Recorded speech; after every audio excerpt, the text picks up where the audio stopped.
हाँ जी, पहला पॉइंट, किसी भी बिजनेस को हम नॉर्मली दो कैटेगरी में बांटते हैं। हाँ जी, पहला बिजनेस रिलेटेड टू गुड्स और दूसरा पॉइंट आपका sir related to services. Suppose करते हैं हम आपको क्या बेच रहे हैं, क्या प्रोवाइड कर रहे हैं, सर्विसेज दे रहे हैं। जैसे आप आए वैसे आप वापस चले जाओगे क्लास से, मतलब जितने रजिस्टर क्लास में लाए थे उतने ही रजिस्टर वापस लेके जाओगे ना। तो ऐसे में मैं आपको अपनी नॉलेज ट्रांसफर कर रहा हूं, किससे रिलेटेड, कॉस्ट अकाउंटिंग सब्जेक्ट से रिलेटेड। तो जो लोग सर्विसेज बिजनेस में इन्वॉल्व हैं, ऐसे बिजनेसेस यदि जानना चाहते कि उनकी कॉस्ट कितनी है, उनको रेवेन्यू कितना मिलेगा सर्विसेज प्रोवाइड करने पर, और वो कितना प्रॉफिट कमा लेंगे उन सर्विसेज को देकर, तो यदि ये सारी की सारी चीजें हम जानना चाहते हैं सर्विसेज बिजनेस के, तो उसके लिए आपको क्या प्रिपेयर करना पड़ेगा,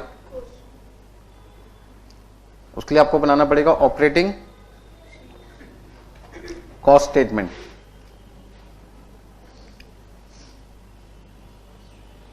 और ऑपरेटिंग कॉस्ट स्टेटमेंट बनाने के लिए आपको कोई ना कोई टेक्निक यूज करना पड़ेगा। टेक्निक का मतलब क्या, कोई मेथड, कोई फॉर्मूला।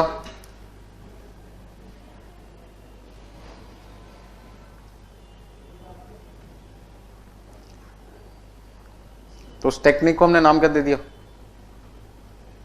Service costing.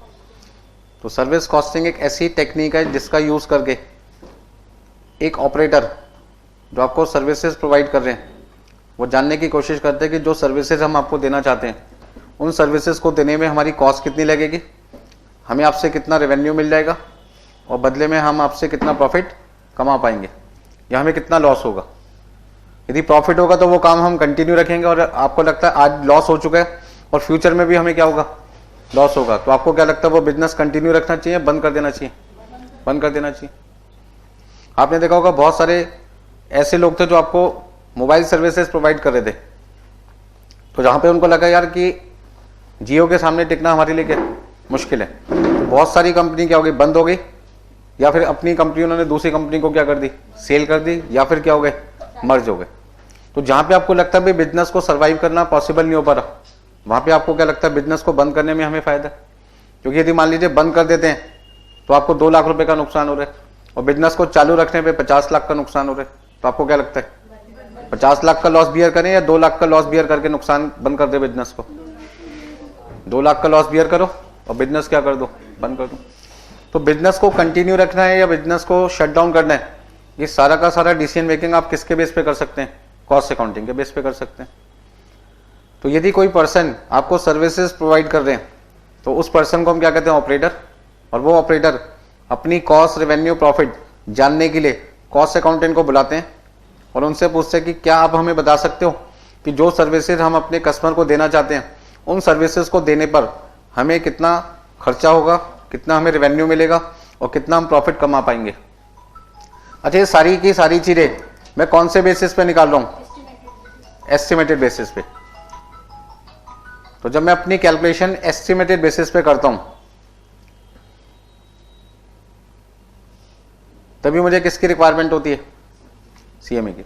ये सारी चीजें यदि मुझे एक्चुअल बेसिस पे चाहिए तो फिर मैं सीएमए को नहीं बुलाऊंगा, किससे काम चलवा लूंगा, चार्टर्ड अकाउंटेंट सीए से। तो इसका मतलब है कि यदि एस्टिमेटेड बेसिस पर हमें कोई कैलकुलेशन करवानी है तो आप अपना आंसर किससे कैलकुलेट करवाते हैं, कॉस्ट एंड मैनेजमेंट अकाउंटेंट से। इसी तरीके से यदि आपका रिलेशन किससे, गुड्स से। अब गुड्स 2 तरीके के होंगे, या तो बने बनाए मार्केट में बेचोगे, या पहले आप खुद मैन्युफैक्चर करोगे देन मार्केट में क्या करोगे, सेल करोगे। तो रिलेटेड टू गुड्स में ट्रेडिंग और क्या आ सकता है आपका, मैन्युफैक्चरिंग बिजनेस आ सकता है। ठीक है जी। तो नॉर्मली जो हमारा कॉस्ट अकाउंटिंग सब्जेक्ट है वो ज्यादातर हम किसके लिए पढ़ते हैं, मैन्युफैक्चरिंग बिजनेस के लिए। तो मैन्युफैक्चरिंग जो बिजनेस है ये लोग भी जानना चाहते हैं कि जो गुड्स हम कस्टमर को बनाकर देना चाहते हैं उस गुड्स को बनाने में हमारी टोटल कॉस्ट कितनी लगेगी हमें कस्टमर से कितने रुपए सेल वैल्यू के चार्ज करने चाहिए, और जो सेल वैल्यू हम कस्टमर से चार्ज करेंगे उस सेल वैल्यू पे हम कितना प्रॉफिट कमा पाएंगे। अच्छा, हम प्रॉफिट के साथ में लॉस क्यों नहीं लिखते? क्योंकि जब भी हम एस्टिमेशन की बात करते हैं हमेशा पॉजिटिव सोच के चलते हैं। जैसे आप क्लास में बैठे हो तो यही सोच के बैठे कि भाई सर से पढ़ेंगे तो पास हो जाएंगे।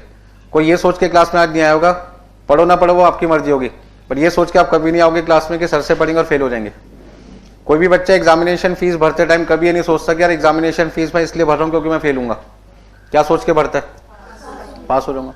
तो एस्टिमेशन तो हमेशा किस पे चलता है? Positive pay. रिजल्ट जब आता है एक्चुअल में तब वो प्रॉफिट भी हो सकता है, लॉस भी हो सकता है, पास भी हो सकता है बच्चा, फेल भी हो सकता है। बट अभी हम बात कर रहे हैं किसकी? पॉजिटिव। तो यहाँ पे जो भी बिजनेस अपनी एस्टिमेशन करते हैं वो ये सोच के चलते हैं कि जो काम हम करेंगे उस काम से हमें क्या होगा? प्रॉफिट होगा। तो यदि मुझे टोटल कॉस्ट, सेल और प्रॉफिट ये तीनों चीजें जाननी है एक मैन्युफैक्चरिंग बिजनेस की, तो उसके लिए हमें क्या प्रिपेयर करना पड़ता है? कॉस्ट शीट बनानी पड़ती है। कॉस्ट शीट भी कह सकते हैं, कॉस्ट स्टेटमेंट भी कह सकते हैं।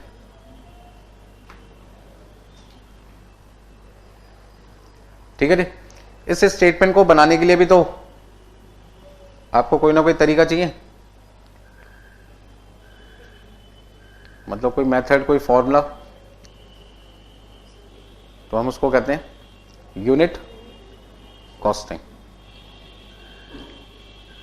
या कई बार हम इसका नाम दे देते हैं सिंगल आउटपुट कॉस्टिंग। नोट कर लीजिए।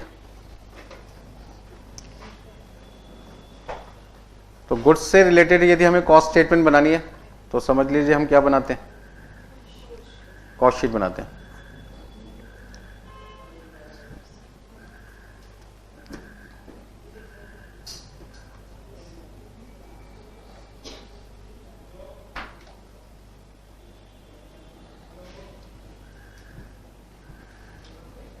तो जब भी आपको अपना काम एस्टिमेटेड बेसिस पे चाहिए तो हम किससे बातचीत नहीं करते? फिर सीए से। दोनों लोग ऐसे हैं जिनको सबकी जानकारी होती है, एस्टिमेटेड वैल्यू की भी और एक्चुअल की भी।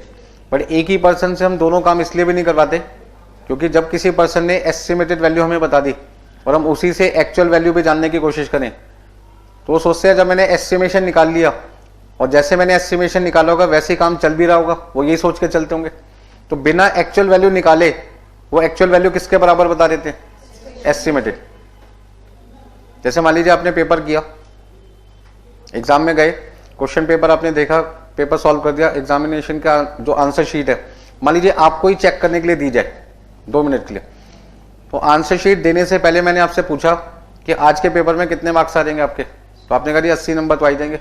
यदि आंसर शीट भी आपको चेक करने के लिए दे दी जाए तो बहुत सारे बच्चे चेक भी नहीं करेंगे और कह देंगे कितने नंबर आ गए मेरे, 90, 95, 80, 70, जो भी उसको बोलना होगा। वैसे तो 100 ही बोलेंगे, फिर भी आपने ईमानदारी दिखा दी 90 बोल के। ठीक है, कहने का मतलब क्या है कि एक्चुअल रिजल्ट मुझे पता नहीं चल पाएगा जब तक कि आपकी आंसर शीट कोई और पर्सन चेक ना करे। क्योंकि यदि सेम पर्सन पेपर करेगा और सेम पर्सन ही पेपर चेक करेगा तो फेल होने का तो कोई मतलब नहीं, और सभी बच्चों के हाईएस्ट मार्क्स होंगे, हर सब्जेक्ट में आपके 100 में से 100 होंगे। आपके क्या, आपके जितने दोस्त हैं सबके 100 में से 100। दिक्कत क्या आएगी? सारे के सारे रैंक होल्डर 1 होंगे, 2, 3, 4, 5 की तो लिस्ट ही नहीं आएगी किसी की। तो इंस्टीट्यूट के किसी, मतलब आप बताओ, यदि 1000 बच्चों ने पेपर दिया और 1000 के 1000 बच्चों की रैंक आ जाए तो ऐसे रिजल्ट पे कौन विश्वास करेगा? कोई भी नहीं करेगा। हमने तो सुने यार 10-15 हजार बच्चे पेपर देते हैं तब जाके एक रैंक होल्डर आता है। यहाँ तो 15,000 बच्चे पेपर दे रहे, सारे के सारे रैंक होल्डर है, वो भी रैंक होल्डर 1 नंबर है। तो यहाँ तो 2 से लेके 50 के बीच में किसी का नंबर ही नहीं है। तो सारे के सारे लोग क्या सोचेंगे, यार ये तो फर्जी रिजल्ट है। वास्तव में फर्जी तो था, इसलिए तो लग रहा था। बात समझो। तो आपके डेटा पे विश्वास कब होगा?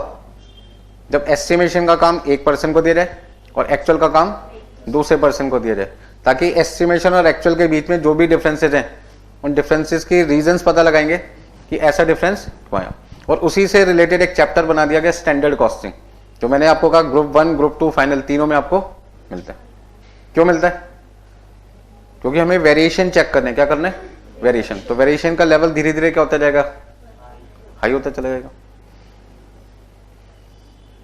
तो स्टैंडर्ड कॉस्टिंग का जो दूसरा नाम है, ओरिजिनल नाम, वो है वेरिएंस एनालिसिस। वेरिएंस का मतलब difference between standard and actual, और एनालिसिस का मतलब ये डिफरेंस क्यों आए उसके रीजंस आपको ढूंढ के मैनेजमेंट को बताने, ताकि मैनेजमेंट जब नेक्स्ट टाइम अपनी प्लानिंग करते हैं, पॉलिसी बनाते हैं, तो उन पॉलिसी में एरर क्या हो, कम से कम। तो जब आपकी एरर कम से कम होगी तो आपका एस्टिमेशन और एक्चुअल लगभग रिजल्ट क्या आएगा, सेम आएगा। लिखा सबने?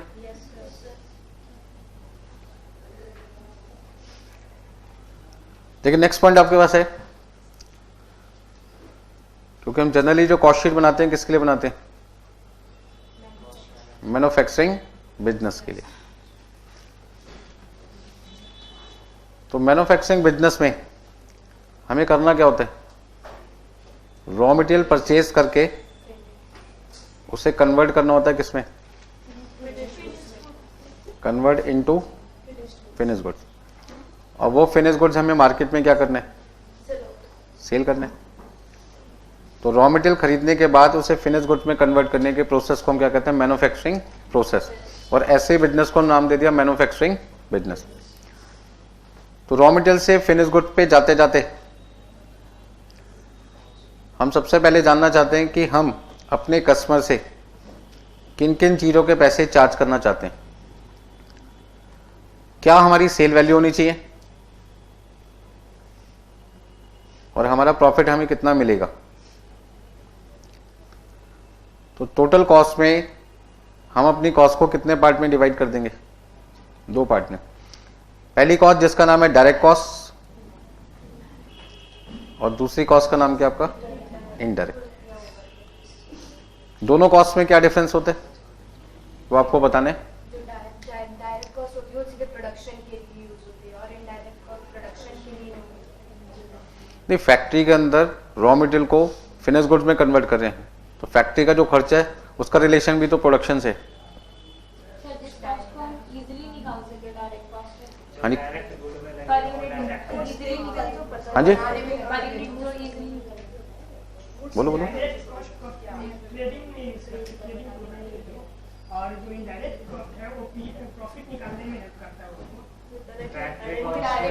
हाँ जी, सबसे पहले तो मैं आपको एक बात बता दूं कि हम यहाँ जो डायरेक्ट कॉस्ट और इनडायरेक्ट कॉस्ट पढ़ रहे हैं वो किसके पॉइंट ऑफ व्यू से पढ़ रहे हैं, कॉस्ट अकाउंटिंग। और आप जो बातें बोल रहे थे अभी प्रॉफिट की, वो कौन सा होता है, फाइनेंशियल अकाउंटिंग। ठीक है जी। देखिए सबसे पहले हम बात करते हैं हमारी जो टोटल कॉस्ट है, वापस आएंगे अभी थोड़ी देर में प्रीवियस पेज पे, बट सबसे पहले आपको ये बता दूं कि टोटल कॉस्ट में हमारे कौन कौन से खर्चे शामिल हैं, मतलब एलिमेंट कौन कौन से होते हैं।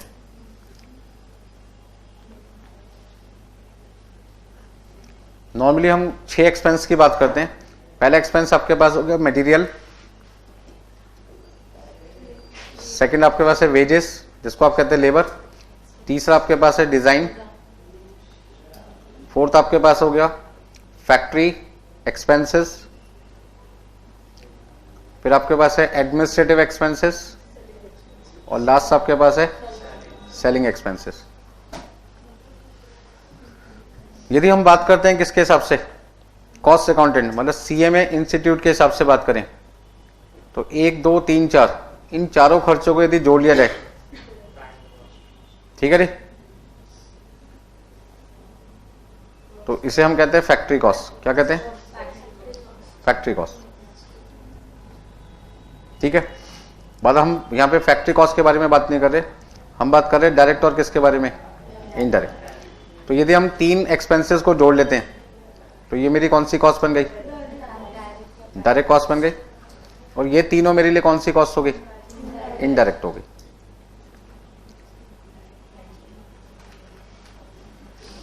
ठीक है जी। तो मटेरियल को हम कहते हैं डायरेक्ट मटेरियल, डीएम का मतलब डायरेक्ट मटेरियल, डायरेक्ट वेजेस, और आप इसे कह देते हैं डायरेक्ट एक्सपेंसेस।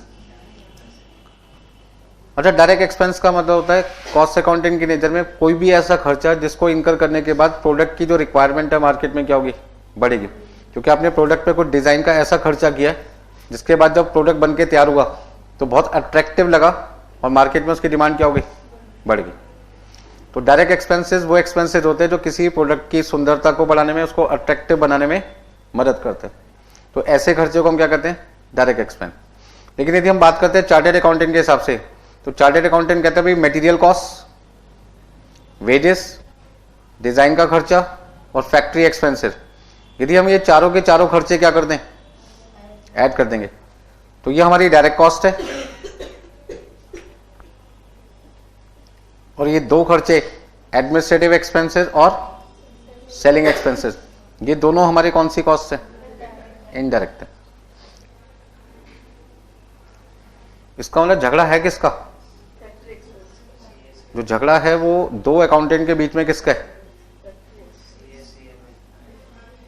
फैक्ट्री एक्सपेंसेस का। एक जगह फैक्ट्री एक्सपेंसेस कौन सी कॉस्ट है, इनडायरेक्ट है, और एक जगह फैक्ट्री एक्सपेंसेस कौन सी कॉस्ट है, डायरेक्ट है। ऐसा क्यों, दोनों अकाउंटेंट पढ़े लिखे, लेकिन दोनों अकाउंटेंट के जो रूल हैं वो अलग अलग इंस्टीट्यूट ने बनाए। तो इनके इंस्टीट्यूट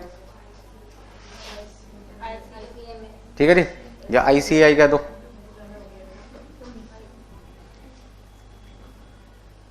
तो institute of cost and management accountant of India, और यहां पे आपके पास क्या गया, institute of chartered accountant of India. ये कहते हैं कि भाई कोई भी खर्चा गुड्स को बनाने में लगा, कौन सी कॉस्ट है, डायरेक्ट है।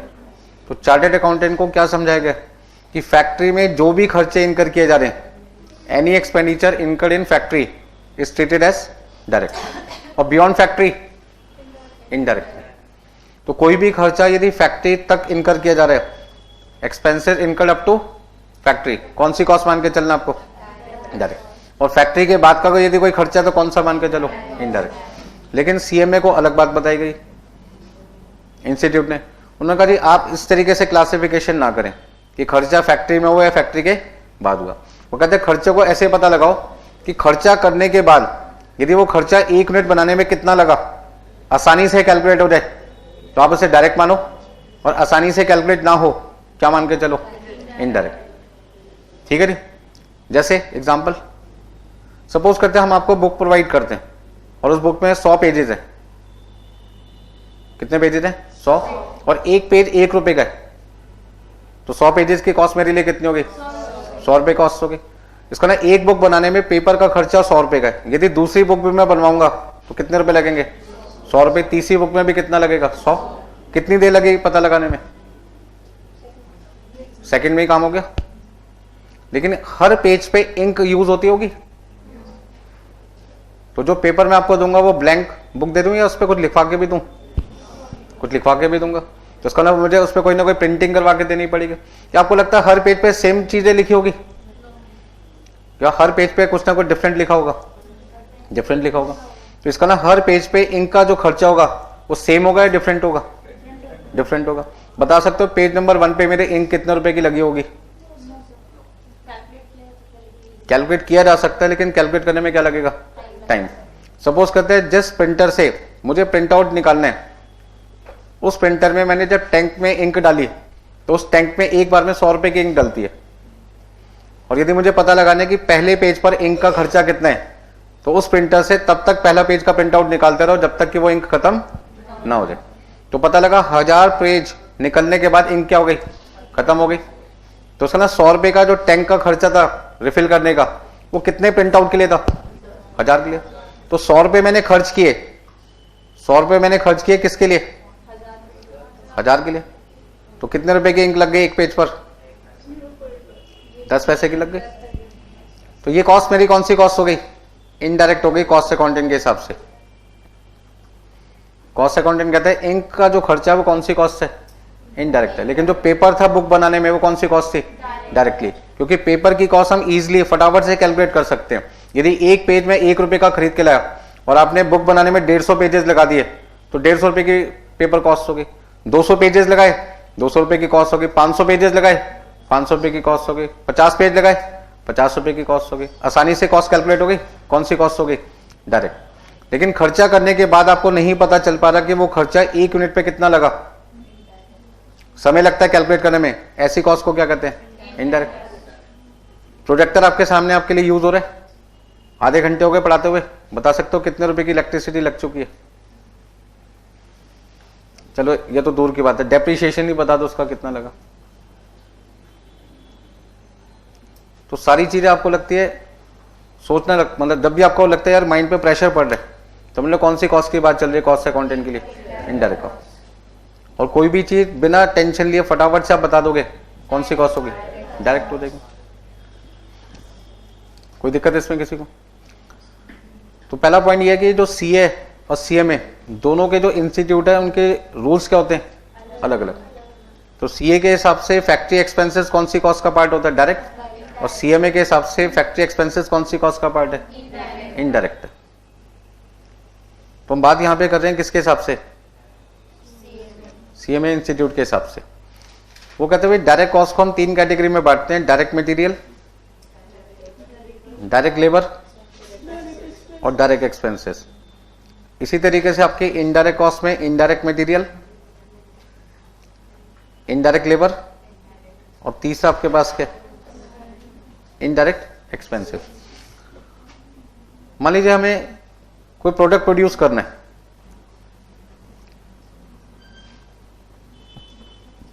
और प्रोडक्ट का नाम हमने सिंपल क्या ले लिया, फर्नीचर, मतलब कि टेबल। तो टेबल बनाने के लिए सबसे पहले हमें किसकी जरूरत पड़ेगी, वुड की जरूरत पड़ेगी। वुड का मतलब क्या हो गया, टिम्बर। तो जो टेबल मुझे बनानी है उस टेबल को बनाने के लिए मैंने किसको बुला लिया, कारपेंटर को बुला लिया। उन्होंने कहा जो टेबल आप बनाना चाहते हैं उस टेबल को बनाने में हमें टिम्बर के 5 पीसेस चाहिए। कितने चाहिए, 5 पीसेस चाहिए। दुकानदार से मैंने फोन करके पूछ लिया जिससे मुझे टिम्बर खरीदना है कि इस साइज का टिम्बर आप मुझे कितने का दोगे। उसने कहा जी 1 पीस 100 रुपए का है, 5 पीस कितने के हो गए, 500। फोन पे ही पता चल गया टिम्बर का खर्चा कितना है, 500 रुपए। कौन सी कॉस्ट हो गई, डायरेक्ट मटेरियल। कारपेंटर से पूछा भाई ऐसा टिम्बर मतलब जो टेबल है वो मुझे बनवाना है, बताइए कितने रुपए लोगे। उसने कहा जी 500 रुपए चार्ज लूंगा। तो लेबर कॉस्ट कौन सी होगी, डायरेक्ट होगी। फिर कारपेंटर ने मुझसे पूछा कि भाई आपको जो टेबल बनानी है वो नॉर्मल टेबल बनानी है जो सबके घरों में नजर आती है, कुछ हटके, हटके मतलब कि ऐसी टेबल का डिजाइन हो जो हर के घर में दिखाई ना दे, कुछ डिफरेंट होना चाहिए। तो उसके लिए मुझे कहीं ना कहीं बाजार से क्या बनवाना पड़ेगा, डिजाइन बनवाना पड़ेगा। अब डिजाइन बनवाने पे जो मेरे पैसे लगेंगे वो कौन सी कॉस्ट होगी मेरे लिए, डायरेक्ट एक्सपेंस। अच्छा एक बात बताइए, फर्नीचर मैन्युफैक्चर जब फर्नीचर बनाएगा, टेबल बनाएगा, तो क्या अपने शोरूम में सभी टेबल का एक ही डिजाइन रखेगा, या आपको लगता है अलग अलग डिजाइन रखेंगे, अलग अलग रखेंगे। क्यों अलग अलग रखते हैं, ताकि कस्टमर को कोई ना कोई तो डिजाइन पसंद आएगा और वो आपसे टेबल परचेज कर लेगा। इनडायरेक्ट मटेरियल में हम ये कह सकते हैं कि जो हम टेबल बना रहे हैं इसमें जो लकड़ी के ज्वाइंट्स हैं वो मजबूत रहें, तो उसके लिए हमें क्या लगाना पड़ेगा, फेविकॉल। साथ में हम क्या लगा लेते हैं, कील पेच भी लगा लेते हैं मजबूती के लिए। इसमें जो डिजाइन के लिए एक्सपर्ट रखा होगा उसकी जो सैलरी होगी वो भी डायरेक्ट एक्सपेंसिव होगी। नहीं, अब डिपेंड करता है कि वो हम जो कस्टमर से चार्ज कर रहे हैं वो तो हम केवल उस पर्सन का वो खर्चा चार्ज कर रहे हैं जो उस टेबल को डिजाइन बनाने में दिया होगा, प्रोपोर्शनेट। यानी इनडायरेक्ट लेबर में हम क्या लिख सकते हैं, salary of manager, salary of staff या सैलरी ऑफ एम्प्लॉइज कह सकते हैं। अच्छा एक बात बताइए, एम्प्लॉय और वर्कर में क्या फर्क आ गया। हाँ जी, अब एक तरीके से हम कह सकते हैं कि हमारे यहाँ फैक्ट्री में काम करने वाले जो लोग हैं वो 2 कैटेगरी में बांट दिए जाते हैं। एक को हम कहते हैं डायरेक्ट वर्कर और एक को हम कहते हैं इनडायरेक्ट वर्कर। डायरेक्ट वर्कर वो वर्कर होता है जो मशीन पे खड़े रहकर रॉ मटेरियल को फिनिश गुड में कन्वर्ट कर रहा है। तो जो वर्कर रॉ मटेरियल को फिनिश गुड में कन्वर्ट करता है उस वर्कर को कहते हैं डायरेक्ट वर्कर। और वो वर्कर जो मशीन पे कोई काम नहीं करता, वो सारे के सारे वर्कर कौन हो गए, इनडायरेक्ट। सपोज करते हैं ये मशीन है और मैं इस पर कुछ काम कर रहा हूँ, मतलब रॉ मटेरियल इस मशीन में डाल के फिनिश गुड तैयार कर रहा हूँ, तो मैं कौन सा वर्कर माना जाऊंगा, कंपनी का डायरेक्ट। और आप मुझे मटेरियल ला के दे रहे हैं, इनडायरेक्ट। आप अकाउंटिंग रिकॉर्ड मेंटेन कर रहे हैं, आप सेल्समैन है, आप प्रोडक्शन मैनेजर हैं, कौन से वर्कर हो गए, इनडायरेक्ट। तो इनडायरेक्ट वर्कर को हम क्या देते हैं, सैलरी, और डायरेक्ट वर्कर को क्या देते हैं, वेजेस। ठीक है जी। तो डायरेक्ट वर्कर वो वर्कर होते हैं जो मशीन पे खड़े रहकर रॉ मटेरियल को किस में कन्वर्ट करते हैं, फिनिश गुड्स में। तो मशीन ऑपरेटर डायरेक्ट वर्कर हो गया, और जो मशीन को ऑपरेट नहीं कर रहा वो कौन सा वर्कर है, इनडायरेक्ट है। तो जितने भी इनडायरेक्ट वर्कर हैं उसकी लेबर कॉस्ट को क्या कहते हैं, इनडायरेक्ट लेबर कॉस्ट। और जो वर्कर डायरेक्ट होते हैं उनकी लेबर कॉस्ट को क्या कहते हैं, डायरेक्ट लेबर। अच्छा, इनडायरेक्ट एक्सपेंसेस में आप क्या लिख सकते हैं, rent, lighting, power, insurance, depreciation etcetera, ये सारे के सारे खर्चे कौन से होते हैं? इनडायरेक्ट। इसका मतलब कौन सी कॉस्ट सीएमए को निकालना आसान लगता होगा? डायरेक्ट, फटाफट से निकल जाती है। सपोज करते जो बुक मुझे आपको देनी है, मैं जानना चाहता हूँ उस बुक में पेपर का खर्चा कितना है, तो जिस पर्सन से मैं बुक बनवाता हूँ वो कहते जी एक पेज हम 50 पैसे का लगाएंगे आपको। अब आप जितने मर्जी पेजेस के बुक बनाओगे, पर पेज कितना लगेगा? 50 पैसे। तो यदि मैं 500 पेजेस के बुक बनाता हूँ तो पेपर कॉस्ट से मेरे लिए कितनी होगी? 250। फिर वो कहते हैं उनको बाइंड करने के मैं 25 रुपये अलग लूंगा, तो 250 रुपये पेपर कॉस्ट होगी, 25 रुपये बाइंडिंग कॉस्ट होगी, मतलब बुक मुझे कितने की पड़ेगी? 275 की। कितनी देर लगी निकालने में? कुछ ही सेकंड में काम बन गया, ठीक है जी। लेकिन मुझसे यदि कोई पूछे जी इस रूम का रेंट आपके ऊपर अभी तक मैं कितने रुपए खर्च कर चुका हूं, जरा बताइए। तो ये जगह मैंने किराए पे ले रखी है, मकान मालिक ने मुझसे 1 तारीख को किराया ले लिया होगा पूरे महीने का, और उसमें से मैंने आपके लिए 2 घंटे ये रूम यूज किया आज का। तो मुझे आपसे ये पता लगाना पड़ेगा कि जो एक बच्चा मेरे सामने, मान लो मैडम बैठी है, सबसे पहले मैं जानना चाहता हूँ कि इन पर्टिकुलर स्टूडेंट पे इस रूम का रेंट कितना लगा, कैसे निकालूंगा? क्या हाथ के हाथ बताना मेरे लिए पॉसिबल है? सबसे पहले क्या पता लगाऊंगा? पूरे महीने का रेंट कितना है। फिर दूसरा, नंबर ऑफ क्लासेस यहाँ पे पूरे महीने में कितनी होगी, जितनी क्लासेस होगी उसमें कितने घंटे में इस रूम का यूज करूंगा, ठीक है जी। तो ये तो मुझे मंथ एंड में जाके पता चलेगा पूरे महीने में मैंने कितनी क्लासेस ली और हर क्लास में मैंने कितने घंटे क्लास का यूज किया। सपोज करते हैं पूरे महीने में हर रोज मेरी 2 क्लास होती है और डेली क्लास होती है, मान लो महीने में 30 दिन है, 30 के 30 दिन मेरी क्लासेस होती है और डेली मेरी 2 क्लासेस होती है 2-2 घंटे की, मान लो। तो 30 दिन में 2 क्लास के हिसाब से कितनी होगी? 60 क्लासेस, और 60 क्लासेस में यदि मैं 2-2 घंटे भी पढ़ाता हूँ 120 घंटे हो गए। इसका मतलब पूरे महीने में इस रूम का यूज पढ़ाने में कितना होगा? 120 घंटे। और रेंट मान लीजिए मेरा जाता है, सपोज करते हैं 40,000 रुपये, तो 40,000 रुपये मैंने रेंट दिया कितने घंटे के लिए? 120 घंटे के लिए। 1 घंटे की कॉस्ट आ गई, 40,000 को 120 से डिवाइड करूंगा, 1 घंटे की कॉस्ट। फिर 1 घंटे में आप कितने स्टूडेंट क्लास में बैठे हो, क्योंकि मुझे तो आंसर एक बच्चे का निकालना है। तो मैंने कहा भाई इस समय क्लास में 20 बच्चे बैठे हैं, तो पहले 40,000 को किससे डिवाइड किया? 120 से। 1 घंटे की कॉस्ट आ गई कितनी? 333.33। फिर उसको नंबर ऑफ स्टूडेंट 20 से क्या कर दो? डिवाइड कर दो, तो एक स्टूडेंट का खर्च आ जाएगा। बात समझ में आ रही? तो कैलकुलेट करना तो सब कुछ पॉसिबल है, लेकिन जिस काम को कैलकुलेट करने में समय लगे ऐसी कॉस्ट को हम क्या कहते हैं? इनडायरेक्ट। और जिसे इमीडिएटली बताया जा सके बिना टेंशन लिए, कौन सी कॉस्ट है? डायरेक्ट। अच्छा, सेल वैल्यू कैसे निकालोगे? जो क्वांटिटी आप कस्टमर को सेल करते हो उसको सेलिंग प्राइस पर यूनिट से क्या कर दोगे? मल्टीप्लाई। और लास्ट में आपको निकालना है प्रॉफिट। तो प्रॉफिट निकालने के लिए आपका फॉर्मूला क्या होगा? जो क्वांटिटी आपने कस्टमर को सेल की है उसको प्रॉफिट पर यूनिट से क्या कर दो? मल्टीप्लाई कर दो। अब प्रॉफिट पर यूनिट कैसे निकालेंगे? सेलिंग प्राइस पर यूनिट में से टोटल कॉस्ट पर यूनिट क्या कर दो? माइनस कर दो। तो यदि मैं सेलिंग प्राइस पर यूनिट में से total cost per unit minus कर दूं तो मेरे पास आ जाएगा प्रॉफिट पर यूनिट, और जितनी क्वांटिटी मैंने कस्टमर को सेल की है उतनी क्वांटिटी से क्या कर दो? मल्टीप्लाई। तो मेरे पास क्या आ जाएगा? प्रॉफिट। तो मैन्युफैक्चरर चाहता है भाई टोटल कॉस्ट, सेल, प्रॉफिट मुझे अलग अलग मत निकाल के दो, सारी इंफॉर्मेशन मुझे एक ही स्टेटमेंट में दे दो। तो जब मैन्युफैक्चरर की रिक्वायरमेंट कॉस्ट अकाउंटेंट से इस तरीके से होती है कि कॉस्ट, सेल, प्रॉफिट ये तीनों चीजें मुझे अलग अलग ना बता के एक ही स्टेटमेंट में बना के दो, तो फिर उसके लिए कॉस्ट अकाउंटेंट क्या बनाते हैं? कॉस्ट शीट बनाते हैं। तो कॉस्ट शीट एक ऐसी स्टेटमेंट है जो किसके द्वारा बनाई जाती है? सीएमए। क्या जानने के लिए? कि मैन्युफैक्चरिंग बिजनेस की टोटल कॉस्ट कितनी है, कितनी सेल वैल्यू है उनकी, और कितना वो प्रॉफिट कमा पाएंगे जो सेल वैल्यू उन्होंने सोची हुई है। नोट कर लीजिए जो नोट करना हमको।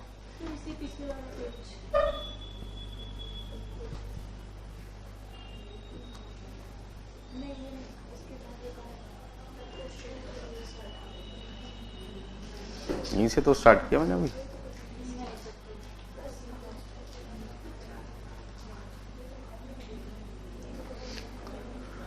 तो पहले तो आप ये सारी चीज़ें नोट कर लीजिए कि मैन्युफैक्चरिंग बिजनेस वो बिजनेस होते हैं जो रॉ मटेरियल को किस में कन्वर्ट करते हैं, फिनिश गुड्स, देन वो मार्केट में गुड बेचते हैं।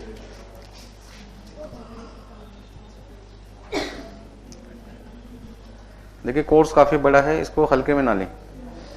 18 चैप्टर हैं, जिसमें 9 चैप्टर तो आपके वेरी वेरी इंपॉर्टेंट है।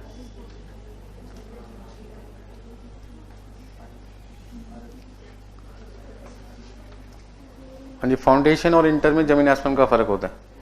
तो कई लोग सोचते हैं फाउंडेशन में हम 4 दिन पढ़े पास हो जाएंगे, इंटर में 4 दिन में तो आपको कोर्स भी नहीं पता चलेगा क्या क्या था। तो कई बच्चे कहते हैं सर डबल पढ़ लेंगे, 8 दिन पढ़ लेंगे। काफी पढ़ना पड़ेगा।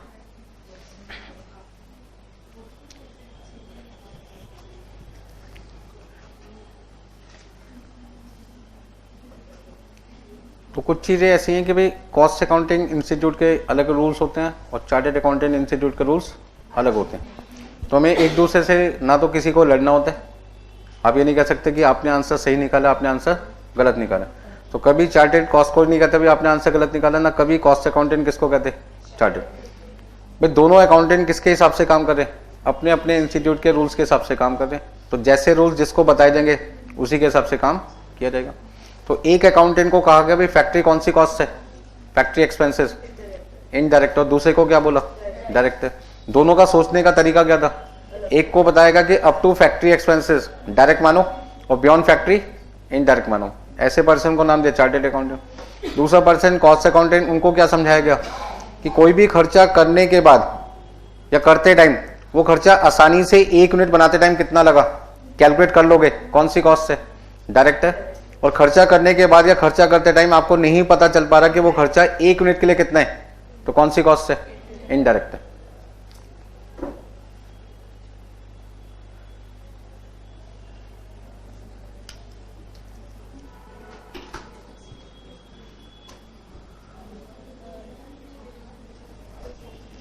देखिए चाय बना रहे हैं गर्मी के टाइम पे, कॉफी आप घर में बना रहे हैं, सपोज करते हैं आज अपने घर गए और आपने कहा चलो कॉफी पीते हैं। तो कॉफी के अंदर जो मिल्क आपने यूज किया वो आपके लिए डायरेक्ट कॉस्ट है, 1 कप मिल्क आपने पता लगा लिया। लेकिन उस कॉफी को बनाने में जो आपने गैस यूज की है वो कितने रुपए की लगी, उसको आप इमीडिएटली नहीं पता लगा पाओगे। ठीक है जी, किचन के जो इलेक्ट्रिसिटी आपने ऑन करके गैस या जो आपने कॉफी बनाई होगी उसमें इलेक्ट्रिसिटी का बिल उस कॉफी की वजह से कितना आया होगा, वो आपकी कौन सी कॉस्ट है, इनडायरेक्ट। आजकल जो कॉफी के पाउच हैं वो छोटे छोटे आ रहे, 2-2 रुपए, 4-4 रुपए, 10 रुपए, इस तरीके के। यदि किसी को 1 कप पीना है 2 रुपए का 1 पाउच डाल दे।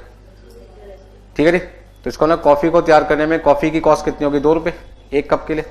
मान लीजिए मिल्क है वो 10 रुपए का 1 कप मिल्क है।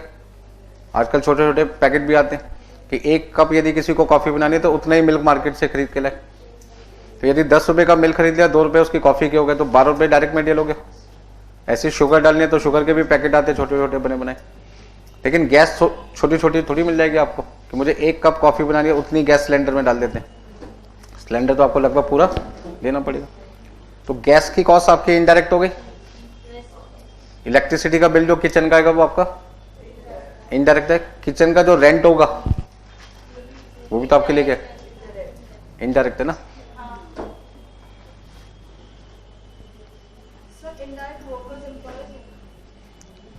इनडायरेक्ट वर्कर भी आपके एम्प्लॉइज हैं, जैसे sales manager, production manager, marketing manager, general manager.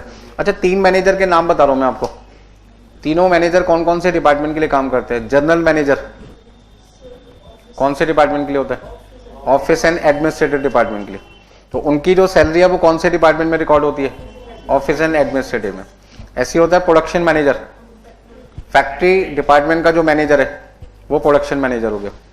तो प्रोडक्शन मैनेजर को जो सैलरी दी जाती है वो किस डिपार्टमेंट का खर्चा माना जाता है, फैक्ट्री का। ऐसे ही आपके पास है मार्केटिंग मैनेजर या सेल्स मैनेजर, ये कौन से डिपार्टमेंट के एम्प्लॉय हैं, सेल्स डिपार्टमेंट के।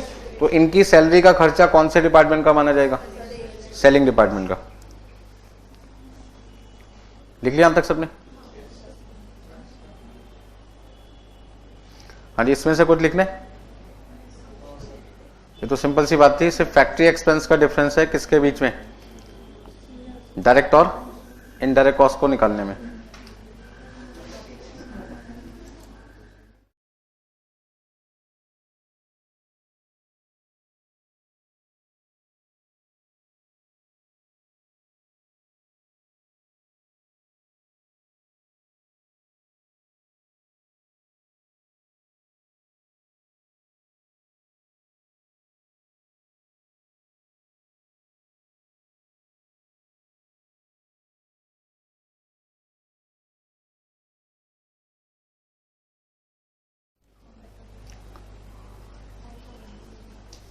देखिए वर्कर एम्प्लॉय लगभग क्या सेम ही होते हैं, कोई खास फर्क नहीं होता। एम्प्लॉय का मतलब है वो लोग जिनको हम क्या देते हैं, सैलरी। तो जिन लोगों को हम सैलरी प्रोवाइड करते हैं, सैलरी दिया करते हैं, ऐसे लोगों को किस कैटेगरी में डाल दिया गया, एम्प्लॉय। और जिन लोगों को हम वेजेस दे रहे हैं, मजदूरी दे रहे हैं, मजदूरी का मतलब जो वर्कर मशीन पे काम कर रहे हैं, ऐसे कैटेगरी में ऐसे लोगों को हमने क्या नाम दे दिया, वर्कर। तो वर्कर डायरेक्ट भी हो सकते हैं, इनडायरेक्ट भी हो सकते हैं। जैसे सपोज करता है कि मैं एक मशीन पे काम कर रहा हूँ और आप मुझे रॉ मटेरियल ला के दे रहे हैं, तो आप हेल्पर हो गए, तो आप इनडायरेक्ट वर्कर है और मैं कौन हूँ, डायरेक्ट वर्कर। तो डायरेक्ट वर्कर को हमने नाम दे दिया डायरेक्ट वेजेस और इनडायरेक्ट वर्कर को क्या नाम दे दिया, इनडायरेक्ट वेजेस। तो वर्कर की हम कैटेगरी किसके हिसाब से लेते हैं, उसके काम के हिसाब से। यदि वो मशीन पे काम कर रहे हैं तो उसको वर्कर कह देते हैं, जब मशीन पे काम करने के लिए आपकी हेल्प कर रहे हैं। अब जैसे जो पर्सन मुझे रॉ मटेरियल ला के दे रहा है वो मेरा हेल्पर है, तो वो मेरा इनडायरेक्ट वर्कर हो गया। लेकिन जो अकाउंटिंग डिपार्टमेंट में अकाउंट्स मेंटेन कर रहे हैं उसको हम वर्कर ना कह के क्या कहते हैं, एम्प्लॉय। तो जहां पर कोई काम मशीन पे ना हो वो सारे के सारे किस कैटेगरी में आ गए, एम्प्लॉइज में आ गए। अब प्रोडक्शन मैनेजर हमारा एम्प्लॉय माना जाएगा क्योंकि वो मशीन पे ना तो मटेरियल ला के दे रहा है ना मशीन से काम कर रहे। तो जिसका कनेक्शन मशीन से होता है फैक्ट्री के अंदर, वो सारे के सारे किस में आ गए, वर्कर की कैटेगरी में।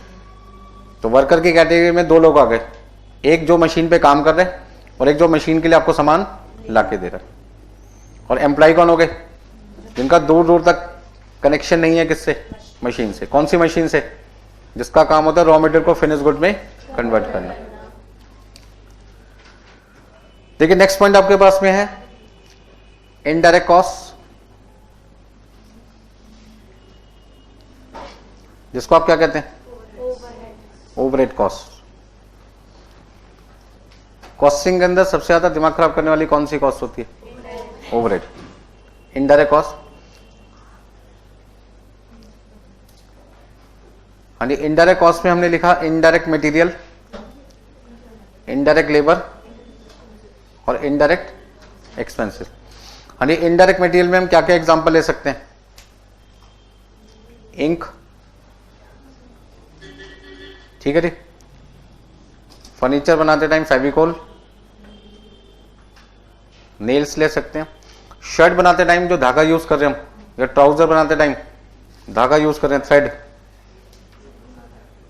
ये सब हमारे लिए क्या इनडायरेक्ट मटेरियल है। कपड़े की कॉस्ट को डायरेक्ट मटेरियल कहते हैं, धागे की कॉस्ट को इनडायरेक्ट मटेरियल कहते हैं।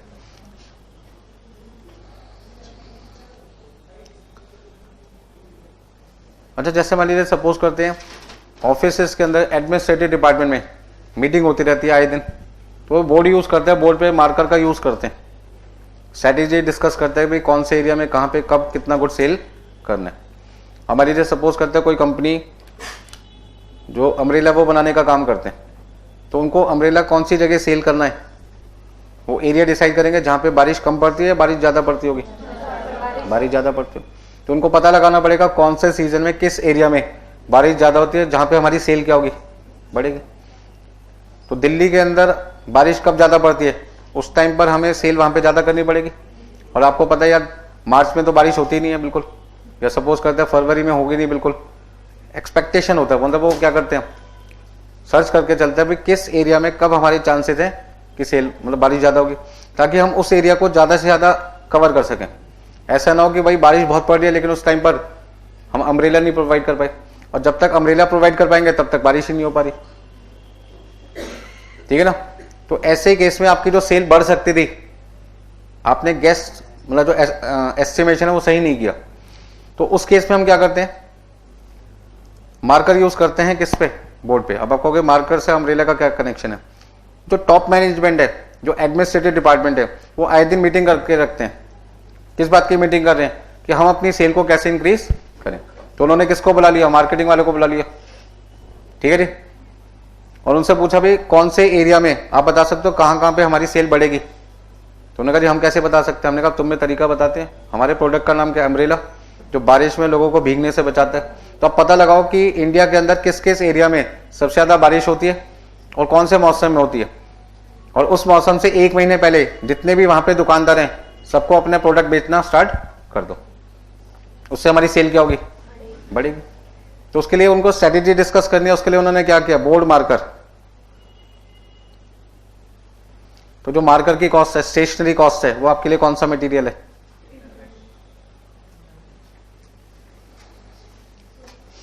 Printing material. तो इंटरनेट तो एक सर्विस है, विजिबल थोड़ी है। मैंने हाथ लगा के देखा, करंट तो लगा लेकिन सर्विस दिखाई नहीं दी, ठीक है ना। कॉस्ट तो आपकी इनडायरेक्ट ही मानी जाएगी, इनडायरेक्ट एक्सपेंस में उसको क्या कर देंगे, कवर। तो इनडायरेक्ट लेबर में आप क्या लिख सकते हैं, helper charges,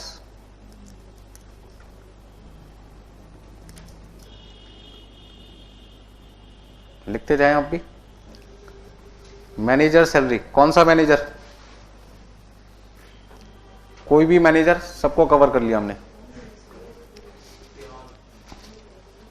salary of employees, अब इसमें छोटा बड़ा सब लोग आ गए।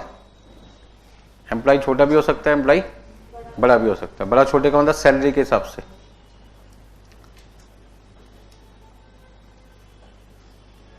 अच्छा, ड्राइवर्स वेजेस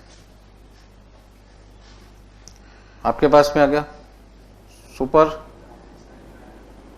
वाइजर सैलरी, हाँ जी, फैक्ट्री के अंदर हमने एक पर्सन अपॉइंट कर रखा है जिसका नाम है सुपरवाइजर, जो चेक करते हैं कि जैसा गुड्स बनना चाहिए क्या वैसा गुड्स बना नहीं बना क्वालिटी का। तो जब तक आपकी फैक्ट्री के अंदर सुपरविजन का काम ढंग से नहीं होगा, यदि डिफेक्टिव गुड्स कस्टमर के हाथ पहुंच गया तो उससे कस्टमर परेशान होगा, आपकी रेपुटेशन क्या होगी, खराब होगी मार्केट में। अब सपोज करते हैं कोई मोबाइल आपने खरीदा आज, और जैसे आपने खोल के देखा उसकी स्क्रीन टूटी हुई निकली, तो पहले तो कस्टमर केयर वालों से बहस करते रहो कि भैया हमने नहीं तोड़ी, टूटा हुआ मोबाइल निकला। पहले तो वो मानते नहीं जल्दी से। तो इससे आपका भी टाइम वेस्ट होगा, उनका भी टाइम वेस्ट होगा, उसकी रेपुटेशन क्या होगी, खराब। आप जितने लोगों को जानते हैं सबको एक बात बताओगे कि भैया ये कंपनी का ये प्रोडक्ट मत खरीदना, टूटा हुआ सामान निकलता है। वास्तव में टूटा हुआ सामान था जो हमने नहीं तोड़ा, टूटा हुआ ही निकला था, और सुपरवाइजर ने ढंग से चेक ही नहीं किया, और बिना चेक करे प्रोडक्ट कस्टमर को क्या कर दिया, डिलीवर कर दिया। तो इससे क्या हुआ, आप मान लीजिए थोड़े से शरारती बच्चे हो। शरारती का मतलब क्या, आपने कहा दिया अब तो कंपनी की बैंड बजाएंगे। जगह जगह आपने जितने भी तरीके होते हैं पब्लिसिटी के, उन सभी जगह आपने क्या किया, एक वीडियो बनाई और पोस्ट कर दी कि यार इस कंपनी का ये सामान कभी मत खरीदना, टूटा हुआ निकलता है। फिर 4-5 अपने दोस्तों को खड़ा कर लिया, उन्होंने कहा हाँ हाँ मेरा भी मोबाइल टूटा हुआ निकला था, मेरा भी मोबाइल टूटा हुआ निकला था, ये तो कंपनी ही चोर है। ठीक है जी। इससे क्या होगा, एक तो आपको पब्लिसिटी बढ़ेगी, आपकी फेमस हो जाओगे यूट्यूब पे भी आप, और दूसरा कंपनी का नाम मार्केट में क्या होगा, खराब होगा। 10,000 का फोन नहीं खरीदा था जिससे कई लाखों रुपए की कंपनी की रेपुटेशन क्या होगी, खराब। हो सकता है बहुत सारे लोग आपकी बात पे यकीन करके आपके ऐड को देख के उस कंपनी का मोबाइल जो खरीदने जा रहे थे डीसीएन क्या कर दें, चेंज कर दें। हो सकता है उनकी कंपनी की जो सेल है वो 50,000 यूनिट से मान लो 15,000 यूनिट रह जाए, तो जो 35,000 यूनिट उनकी नहीं बिक पाई वो सिर्फ किसकी वजह से, आपके एक छोटे से ऐड की वजह से। यदि वो कंपनी आपका मोबाइल चेंज कर देते या सुपरवाइजर पे थोड़ा सा सिकनेस दिखाते, तो ये प्रॉब्लम कंपनी की क्या हो सकती थी, उसी वक्त खत्म हो जाती जहां पे वो डिफेक्टिव प्रोडक्ट आपको डिलीवर कर रहे थे। बात समझ में आ गई, ठीक है जी। नेक्स्ट आपके पास है इनडायरेक्ट एक्सपेंसेस। इनडायरेक्ट एक्सपेंसेस में आप क्या क्या लिख सकते हैं, रेंट हो गया। अच्छा, रेट्स एंड टैक्सेस में क्या चीज आती है, रेट्स एंड टैक्सेस बताओ। अच्छा, आपने हाउस टैक्स नाम सुना होगा, म्यूनिसिपल टैक्स, एमसीडी का जो टैक्स होता है उसी को कहते हैं रेट्स एंड टैक्सेस। ठीक है जी। इंश्योरेंस, डेप्रीशिएशन हो गया आपके पास में, फ्यूल चार्जेस,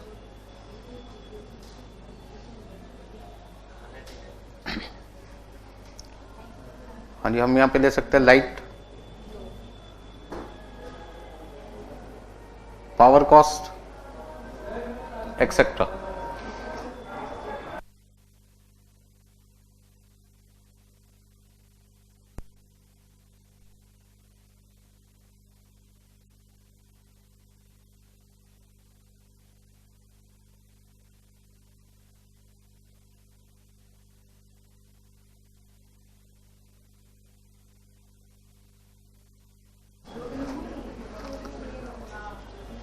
अच्छा एक बात बताइए, इनडायरेक्ट कॉस्ट के एग्जांपल तो हमने समझ लिए,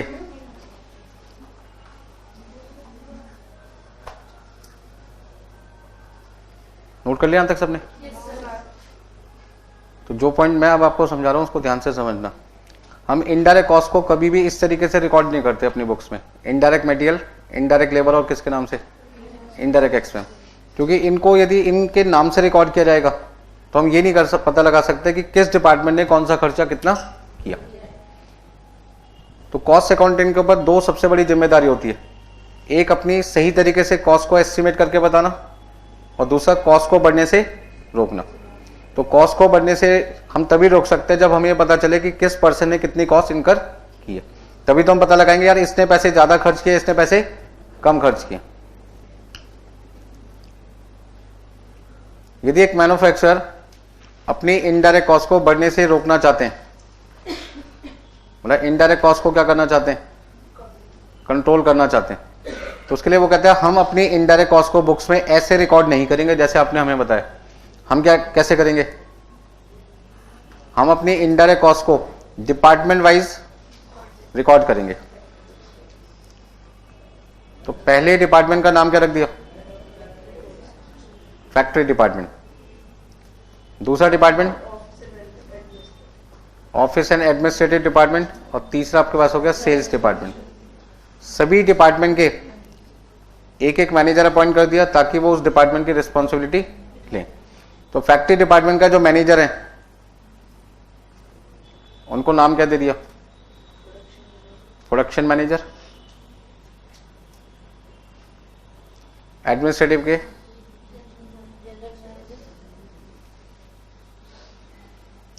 और सेल्स मैनेजर। और ये सभी डिपार्टमेंट के जो मैनेजर्स हैं उनको इंस्ट्रक्शन क्या दी गई कि आप कोई भी कॉस्ट इनडायरेक्ट कर सकते हो इनकर, जैसे कि इनडायरेक्ट कॉस्ट में क्या क्या चीज आती है, indirect material, indirect labour, indirect expenses. Suppose करते हैं मुझे फैक्ट्री का रेंट पे करना है, तो फैक्ट्री का रेंट आपके हिसाब से कौन से डिपार्टमेंट की हेडिंग में आना चाहिए, फैक्ट्री का रेंट फैक्ट्री डिपार्टमेंट में आना चाहिए, कौन सी हेडिंग में,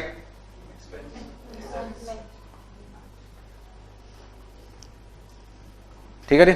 सुपरवाइजर की सैलरी कौन से डिपार्टमेंट में आनी चाहिए, सुपरवाइजर की सैलरी फैक्ट्री में आएगी क्योंकि सुपरवाइजर का काम कहां पे है, फैक्ट्री में। ये सुपरवाइज करना कि फैक्ट्री के अंदर जो गुड्स बन रहा है वो उसी तरीके से बन रहा है जैसे हम बनाना चाहते हैं या नहीं बन रहा वैसे। तो कौन सी लेबर होगी, सुपरविजन चार्जेस। मान लीजिए फेविकॉल की बात की जाए, हाँ जनरल मैनेजर कौन से डिपार्टमेंट का इंचार्ज है, एडमिनिस्ट्रेटिव डिपार्टमेंट का। तो मान लीजिए सपोज करते हैं मुझे स्टेशनरी की जरूरत है, तो स्टेशनरी का मेरा खर्चा जो ऑफिस में होगा वो इनडायरेक्ट मटेरियल है कौन से डिपार्टमेंट के लिए, एडमिनिस्ट्रेटिव। हाँ सैलरी ऑफ एम्प्लॉइज, जो भी एम्प्लॉइज एडमिनिस्ट्रेटिव डिपार्टमेंट में काम कर रहे हैं उनकी सैलरी किसके नाम से रिकॉर्ड होगी, एडमिनिस्ट्रेटिव। ऑफिस रेंट, ऑफिस की जगह आपने किराए पे ले रखी है तो उसका जो रेंट होगा वो कौन से डिपार्टमेंट का खर्चा माना जाएगा, एडमिनिस्ट्रेटिव। इसी तरीके से सेल्स डिपार्टमेंट में भी हम किसको यूज करते हैं, स्टेशनरी को, क्योंकि कस्टमर को हमें क्या देने, इनवाइस बना के देने, और इनवाइस किस पे बनेंगे, पेपर पे। पेपर की कॉस्ट किस में शामिल होगी, स्टेशनरी कॉस्ट में। हाँ सेल्समैन की सैलरी, सैलरी ऑफ सेल्समैन आपके पास में, शोरूम रेंट,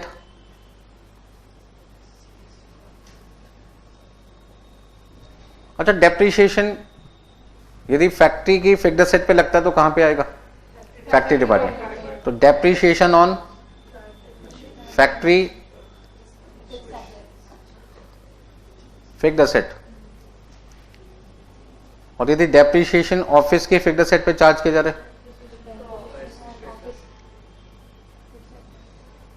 कोई एग्जांपल दोगे कि वो फिक्स्ड एसेट जो ऑफिस में यूज होती है कौन सी है? टेबल हो गई, चेयर हो गई, फर्नीचर हो गए ना ऑफिस में यूज हो रहे, लैपटॉप हो गए, ठीक है जी, फैंस हो गए, एसी हो गए, इनका डेप्रीशिएशन ऑफिस में। अच्छा, depreciation on selling fixed asset, delivery van का जो डेप्रीशिएशन है वो कौन से डिपार्टमेंट का खर्च है? सेल डिपार्टमेंट का, ठीक है जी।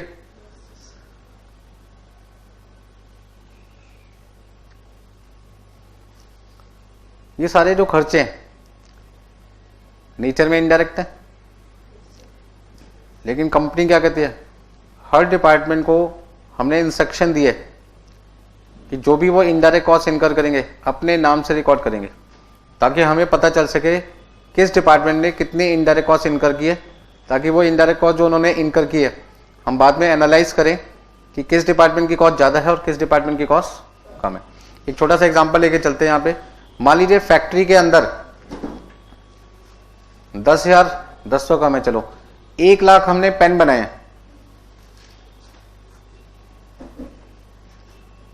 1 लाख हमने पेन क्या किए? प्रोड्यूस किए। ध्यान से सुनना, हमने 1 लाख पेन प्रोड्यूस किए। कौन से वाले? जो पेन हम मार्केट में कितने रुपए में बेचते हैं? 3 रुपए पर यूनिट। ध्यान से सुनना, 1 लाख पेन बने हमारी फैक्ट्री के अंदर, और वो पेन जो हमने 1 लाख बनाए फैक्ट्री के अंदर उन्हें कहां पे सेल करना है? मार्केट में। और मार्केट में हमने उनकी सेलिंग प्राइस पहले से कितने रखी है? 3 रुपए। इसका ना 1 लाख रुपए, 1 लाख पेन पे 3 रुपए के हिसाब से सेल वैल्यू कितनी है? 3 लाख। अब इन 1 लाख पेन को बेचने में हमारे सेल डिपार्टमेंट ने एडवर्टीजमेंट का जो खर्चा है, एडवर्टीजमेंट एक्सपेंसेस, वो सपोज करते हैं 4 लाख रुपए लगा दिया। क्या लगता है, बढ़िया काम किया हमारे सेल डिपार्टमेंट ने। सबसे तो पहले सेल्स मैनेजर की जॉब को क्या करो? खत्म करो, ठीक है जी। 3 लाख रुपए हमारा रेवेन्यू है और 4 लाख तो अकेले सेल डिपार्टमेंट की कॉस्ट है। तो मैंने पूछा ये 4 लाख रुपए आपने किस नाम के खर्च किए? वो कहते जी एडवर्टीजमेंट किया आपके इन 1 लाख पेन को बेचने के लिए। मैंने कहा जी आपको पता है ये पेन कहाँ बिकते हैं? वो कहते हैं हाँ जी, जहाँ भी बच्चे पढ़ते हैं। तो मैंने कहा कौन से बच्चे? तो पहले हमें पता लगाना पड़ेगा कि पेन की रिक्वायरमेंट स्टार्ट कहाँ से होती है। तो दिल्ली के जितने स्कूल हैं वहाँ पे जो पेन की रिक्वायरमेंट है वो 5th क्लास ऑनवर्ड से स्टार्ट होती है। और इन्होंने भाई साहब ने, जो हमारे मैनेजर थे, उन्होंने दिल्ली के जितने छोटे छोटे स्कूल थे, प्राइमरी स्कूल थे, जहाँ पे बच्चे नर्सरी क्लास से 4th क्लास तक के स्कूल थे, सबके आगे पेन बेचना स्टार्ट कर दिया। और पेन बिके नहीं तो वहाँ के जो टीचर्स थे उनको गिफ्ट कर दिया कि भाई सैंपल हम आपको दे रहे हैं ताकि बच्चों को आप दिखाना पेन कैसे चलते हैं, वो खरीद लेंगे। तो आपको क्या लगता है वो पेन बिकेंगे? पेंसिल का ऐड करते तो बिकते, पेन का ऐड करे कहां पर? यदि मैं अप टू 4th क्लास के स्कूल में ऐड कर रहा हूं तो मैं अपने ऐड इस तरीके से कर रहा हूं कि वहां एक भी पेन ही नहीं सेल होना, क्योंकि पेन की रिक्वायरमेंट कब से होगी? 5th क्लास ऑनवर्ड से। तो यदि मैंने 5th क्लास ऑनवर्ड वाले स्कूलों में ऐड किया होता तो डेफिनेटली मेरी सेल क्या होती? बढ़ती। तो मैंने खर्चा भी ज्यादा कर दिया। अब दिल्ली में मान लीजिए 1 लाख स्कूल थे, हर स्कूल के बाहर मैंने एक टेंट लगा के बैठ गया और सुबह से शाम तक बैठा रहा वहां पे। रोज मैंने चाय कॉफी पी, जो भी पिया, और वापस निराश होकर आ जाता था, यार यहाँ तो लोग पेन ही नहीं खरीदते, ठीक है जी। तो मैं ऐड क्या कर रहा हूँ? सही तरीके से कर रहा हूँ या गलत तरीके से कर रहा हूँ? गलत तरीके से कर रहा हूँ, इसलिए मेरी कॉस्ट क्या लगी? ज्यादा। तो जब भी आप कोई ऐड करते हो तो पहले उसको इस तरीके से ऐड करो कि आपकी कॉस्ट क्या लगे? कम। तो मैं आपको समझाने की कोशिश क्या कर रहा था। अच्छा एक बात बताइए, स्टेशनरी या एडवर्टीजमेंट, एडवर्टीजमेंट कौन सी कॉस्ट है आपकी? इनडायरेक्ट कॉस्ट है। एडवर्टीजमेंट कौन सी कॉस्ट है आपकी? इनडायरेक्ट है। यदि मैं इनडायरेक्ट कॉस्ट को इस तरीके से लिखता, यहां पे मैं एडवर्टीजमेंट लिख देता, तो क्या मैं पता लगा सकता था कि 4 लाख रुपए कौन से डिपार्टमेंट ने खर्च किया? नहीं। तो कंपनी को कभी पता ही नहीं चलता कि 4 लाख रुपए का जो लॉस हमें हो रहा है एडवर्टीजमेंट की वजह से, वो कौन से डिपार्टमेंट की वजह से हुआ। वो तो सोचते हैं कि यार गुड्स बनाने में ज्यादा खर्चा किसने कर दिया होगा, फैक्ट्री ने। तो मैन्युफैक्चर को हमेशा जब भी शक होता है ना कॉस्ट बढ़ने का, वो किसके ऊपर आ जाता है, फैक्ट्री, कि यहाँ पे उन्होंने वेस्टेज ज्यादा की होगी, प्रोडक्शन कम की होगी, कॉस्ट क्या लगी होगी ज्यादा। जबकि गलती किसकी है, सेल डिपार्टमेंट की। और मैनेजमेंट किसके बारे में गलत सोच रहे होंगे, फैक्ट्री। और बुला लिया किसको, प्रोडक्शन मैनेजर, उसको डांटना चालू कर दिया, तुम्हें काम तो आता नहीं है, कॉस्ट तुमने क्या कर दी, बुला दी। प्रोडक्शन मैनेजर कहता है भाई पहले मेरी बात तो सुन लो, कि आपको ये पता है कि कॉस्ट जो आपकी 4 लाख बढ़ी है वो मैंने नहीं बढ़ाई, किसने बढ़ाई है, सेल्स मैनेजर। तो जितनी बात आपने मुझे सुनाई है उसकी 4 गुना इसको सुनाओ, ना कि मुझे। पता आपको कुछ होता नहीं है और बोलना चालू कर देते हो। ऐसा वो बेचारा मन में कह के रह गया होगा। बॉस को तो हम कुछ कह नहीं सकते ना, सॉरी के अलावा, जॉब खतरे में खुद ही आ जाएगी। तो ये तभी सारी चीजें हो सकती है संभव एक कंपनी के अंदर, जब वो अपनी इनडायरेक्ट कॉस्ट को क्या करते हैं, डिपार्टमेंट वाइज क्या करेंगे, बांटेंगे। तो कॉस्ट अकाउंटिंग सब्जेक्ट में जब हम कॉस्टिंग को पढ़ते हैं तो हम कहते हैं इनडायरेक्ट कॉस्ट में 3 एलिमेंट आते हैं। लेकिन जब अकाउंटिंग बुक्स में रिकॉर्ड करने की बात आती है तो अकाउंटिंग बुक्स में हम अपनी कॉस्ट को ऐसे रिकॉर्ड नहीं करते, इस तरीके से रिकॉर्ड करते हैं। तो इस खर्चे को हमने एक नाम दे दिया, क्या नाम दे दिया, फैक्ट्री ओवरहेड। इसको नाम क्या दे दिया, एडमिनिस्ट्रेटिव ओवरहेड। और उसको नाम क्या दे दिया, सेलिंग ओवरहेड। तो समझना और समझाने में फर्क हो गया। जब हम समझने की बात करते हैं तो हम कहते हैं इनडायरेक्ट कॉस्ट में 3 चीजें आती हैं, इनडायरेक्ट मटेरियल, इनडायरेक्ट लेबर और इनडायरेक्ट एक्सपेंसेस। लेकिन जब वो चीज हम दूसरों को समझाते हैं तो indirect material, indirect labour, indirect expenses ना बोल के उसको क्या बोलते हैं, फैक्ट्री, एडमिनिस्ट्रेटिव एंड सेलिंग। क्योंकि हमें दूसरों को 2 चीजें समझानी है, एक कॉस्ट कितनी लगी वो, और उस कॉस्ट को कैसे कंट्रोल करते हैं। तो कंट्रोल हम तभी कर सकते हैं जब हम किसी कॉस्ट को डिपार्टमेंट के हिसाब से क्या करते हैं, बांटेंगे। उसका कोई ना कोई इंचार्ज बनाएंगे जो उसकी रेस्पॉन्सिबिलिटी लेगा, कॉस्ट क्यों घटी, कॉस्ट क्यों बढ़ी। बात समझ में आ गई, नोट कर लीजिए सारी चीजें। तो फैक्ट्री, एडमिनिस्ट्रेटिव, सेलिंग डिपार्टमेंट अपनी जो भी इनडायरेक्ट इनकर करते हैं, कॉस्ट इनकर करते हैं, उनको परमिशन है कि वो कोई भी खर्चा कर सकते हैं, बट कंडीशन है कि जो भी खर्चा करेंगे अपने नाम से खर्चा करेंगे। इससे क्या होता है कि एट लास्ट जब भी आप पता लगाना चाहें कि किस डिपार्टमेंट की कॉस्ट ज्यादा है, किसकी कम है, आप आसानी से क्या कर सकते हैं, पता लगा सकते हैं। लिख लिया अभी सबने, चलिए आराम से लिखो।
हाँ जी, क्वेश्चन आपके सामने, इसमें लिखा रॉ मटेरियल कंज्यूम कितने, 5 लाख रुपए, डायरेक्ट वेजेस कितने, 4 लाख रुपए, डायरेक्ट एक्सपेंसेस कितना आपका 10,000, फैक्ट्री ओवरहेड आपका 60% ऑफ वेजेस, एडमिनिस्ट्रेशन का खर्चा कितनी बार दिया हुआ है, 2 बार, एक बार लिखा है नॉट रिलेटेड टू प्रोडक्शन और एक बार क्या लिखा है रिलेटेड टू प्रोडक्शन। अच्छा, रिलेटेड टू प्रोडक्शन का मतलब क्या है, ये वो सारे खर्चे हैं जिनका रिलेशन किससे है, गुड्स को प्रोड्यूस करने से। तो कॉस्ट ऑफ प्रोडक्शन निकालते टाइम ये खर्चे शामिल होंगे, और जिसके आगे लिखा है नॉट रिलेटेड टू प्रोडक्शन, ये खर्चे आपको कब लिखते हैं, कॉस्ट ऑफ प्रोडक्शन निकालने के बाद। फिर से समझा देता हूं, यदि किसी खर्चे के आगे लिखा है रिलेटेड टू प्रोडक्शन तो कॉस्ट ऑफ प्रोडक्शन के अंदर उसको शामिल करना है, और यदि लिखा है नॉट रिलेटेड टू प्रोडक्शन तो वो खर्चा आपको कॉस्ट शीट बनाते टाइम कब लिखना है, कॉस्ट ऑफ प्रोडक्शन निकालने के बाद। बस इतना ध्यान रखते हैं। अच्छा, यदि क्वेश्चन साइलेंट है तो खाली एडमिनिस्ट्रेटिव ओवरहेड लिखा होता तो फिर हम एजम्पशन लेके चलते हैं कि उसका रिलेशन किससे, प्रोडक्शन से, और उसको प्रोडक्शन कॉस्ट में क्या करके चलते हैं, ऐड करके चलते हैं। ठीक है जी। हाँ जी, R&D एक्सपेंसेस यदि साइलेंट है तो हम उसको सेलिंग एक्सपेंस मान के चलते हैं, मतलब कि कॉस्ट ऑफ प्रोडक्शन निकालने के बाद लिखते हैं, क्योंकि जनरली जो R&D होती है वो मार्केट के लिए की जाती है। जब तक वो क्वेश्चन में नहीं कहेगा कि प्रोडक्शन प्रोसेस के लिए हमने R&D किया, तब तक मान के चलेंगे वो R&D किसके लिए किया, सेल के लिए। तो वो खर्चा आपको कहाँ लिखना पड़ेगा, कॉस्ट ऑफ प्रोडक्शन निकालने के बाद। हाँ जी, फटाफट से क्वेश्चन नोट कीजिए और मुझे कॉस्ट शीट बना के दीजिए।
और एग्जाम में सबसे पहले क्वेश्चन पढ़ के ही आप ये पता लगाओ कि जो मुझे फॉर्मेट बनाना है कॉस्ट शीट का, उसमें कैसे कैसे चीज़ें लिखनी है।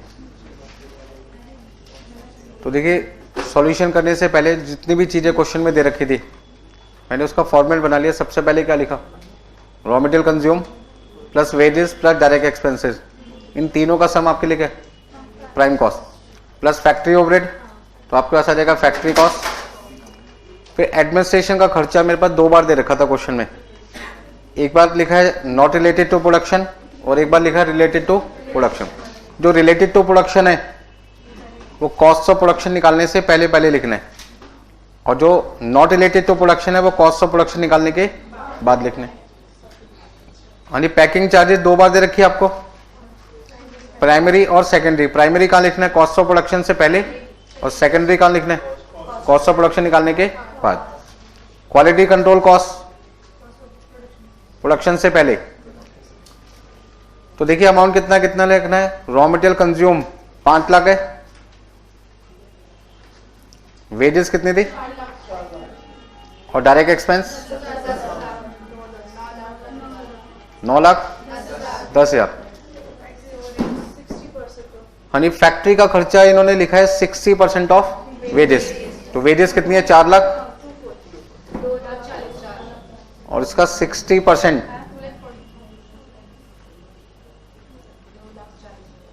कितना लिख दूं, 11,50,000 रुपये। फिर एडमिनिस्ट्रेशन के खर्चे दो बार थे, जिसमें से जो खर्चा रिलेटेड टू प्रोडक्शन है वो पहले लिखना है। तो रिलेटेड टू प्रोडक्शन 60,000 है, और नॉट रिलेटेड टू प्रोडक्शन कितना है 40। तो मैंने 60,000 तो यहाँ पे लिख दिया, और 40,000 मैंने नीचे लिख दिया ताकि मैं भूल ना जाऊं बाद में।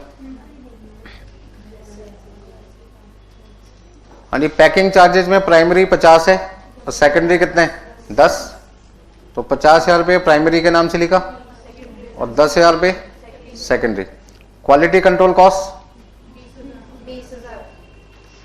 जरा बताना कितना आएगा,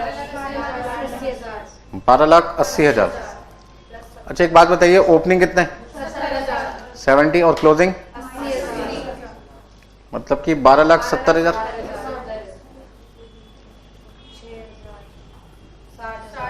सेलिंग ओवरहेड के लिए क्वेश्चन में क्या लिखा है 60,000, 60,000।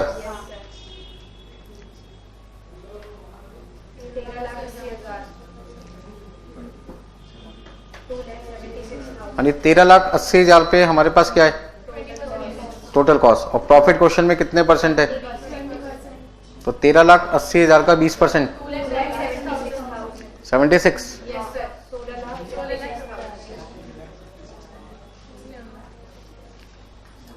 तो बैलेंसिंग फिगर आपके पास सेल वैल्यू कितनी आ गई 16,56,000 रुपये।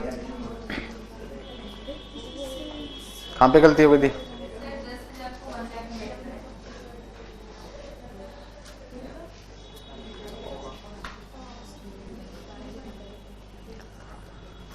हाँ जी आंसर नोट कर लीजिए।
हाँ जी, नेक्स्ट एग्जांपल लिखिए, एग्जांपल नंबर 2।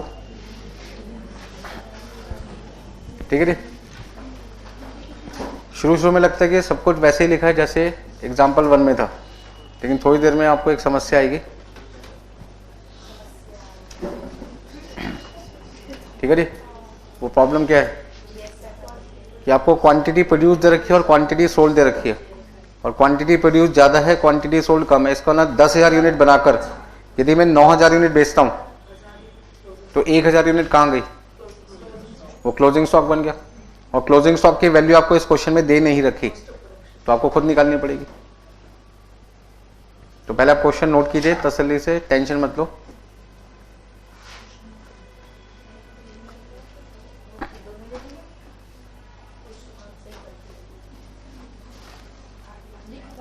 यानी सेलिंग प्राइस को थोड़ा सा चेंज कर देते हैं, 260 रुपये कर देते हैं इसको, 260।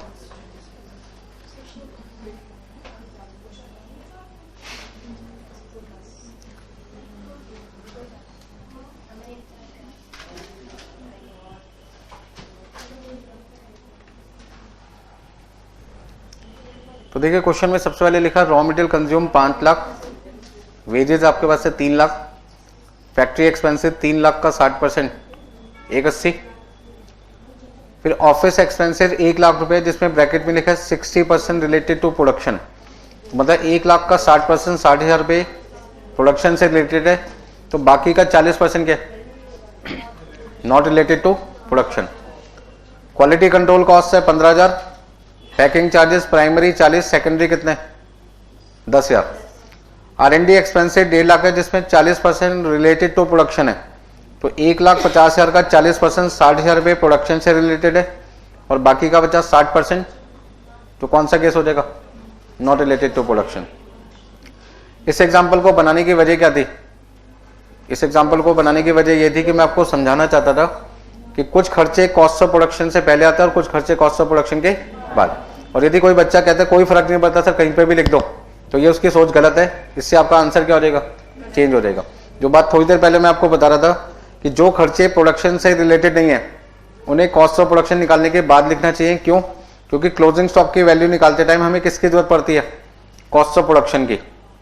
और यदि कॉस्ट ऑफ प्रोडक्शन आपने गलत निकाल दी तो क्लोजिंग स्टॉक की वैल्यू गलत हो जाएगी, जिससे कॉस्ट ऑफ गुड्स सोल्ड क्या हो जाएगा? आपका गलत हो जाएगा, और लास्ट में फाइनली आपका प्रॉफिट गलत अमाउंट आएगा, जो चाहिए था वो नहीं होगा। तो जब आंसर सही नहीं मिला एग्जामिनर को तो आपको मार्क्स भी सही नहीं मिलेंगे।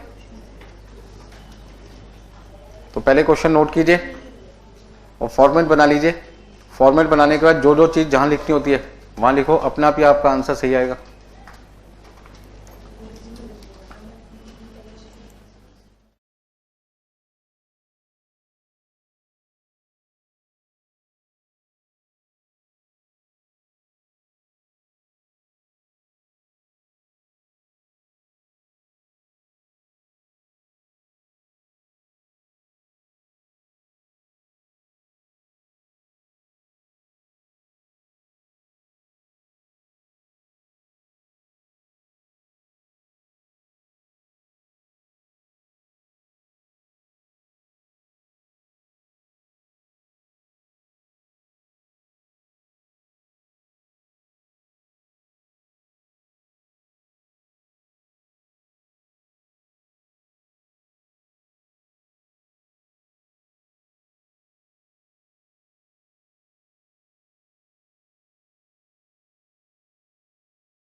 अभी सबसे पहले एग्जाम्पल 2 का सॉल्यूशन करने के लिए फॉर्मेट बना लिया।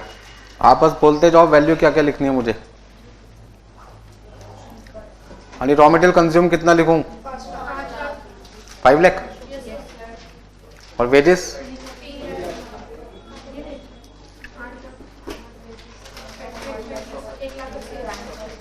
यानी 3 लाख का 60%।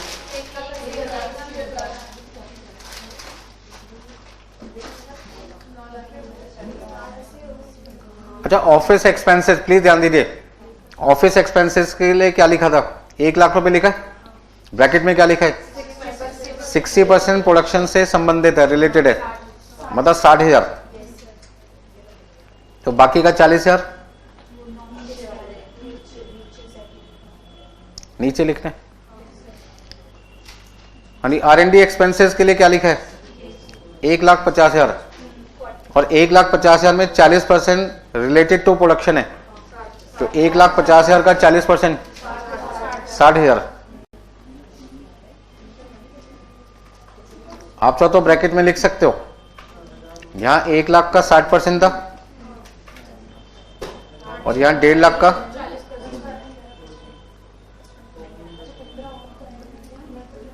और यहां पर आप देख रहे हैं 1 लाख का 40%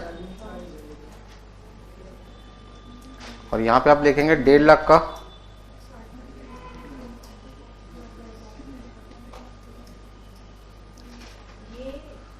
अच्छा, क्वालिटी कंट्रोल कॉस्ट कितनी है?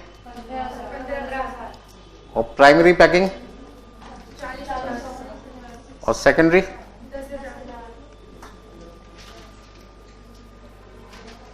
कॉस्ट ऑफ प्रोडक्शन देख लो कितना आता है।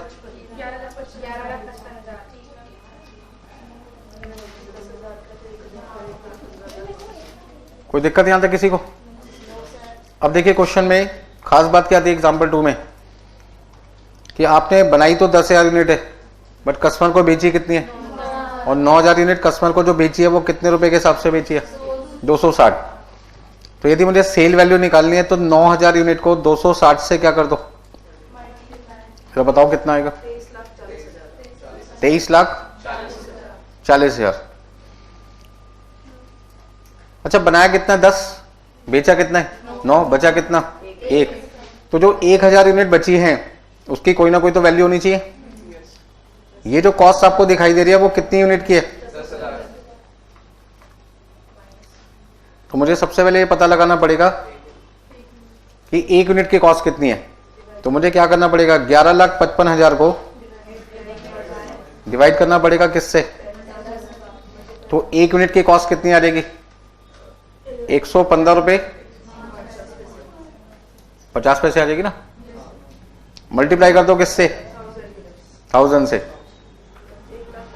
तो क्लोजिंग स्टॉक की वैल्यू निकालने के लिए फॉर्मूला क्या बना? Cost of production divided by quantity produce multiply by quantity of closing stock. Cost of production short form में लिख दिया, जगह कम थी, COP। Cost of production divided by quantity produce multiply by quantity of closing stock. कितना लिखूं? 1,15,500 minus करो 10,39,500। अच्छा, selling expense है क्या क्वेश्चन में? हाँ जी, सेलिंग एक्सपेंस है 36,000 36,000।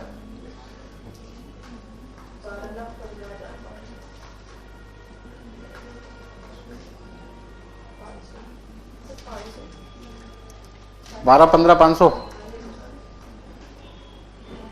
तो बैलेंसिंग फिगर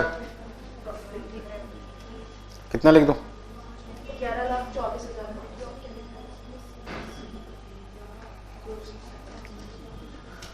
हाँ, कितने लोगों का आंसर एक बार में मैच हो गया था ईमानदारी से? 11,24,500। तो आप ये सोचो कि एक छोटा सा चैप्टर चल रहा है अभी, और यहां मान लीजिए अभी जितने स्टूडेंट बैठे उसमें से 4-5 बच्चों का सही आंसर है, इसलिए आपका रिजल्ट क्या जाता है? कम। पेपर टफ नहीं होता ना, पेपर ही इजी होता है।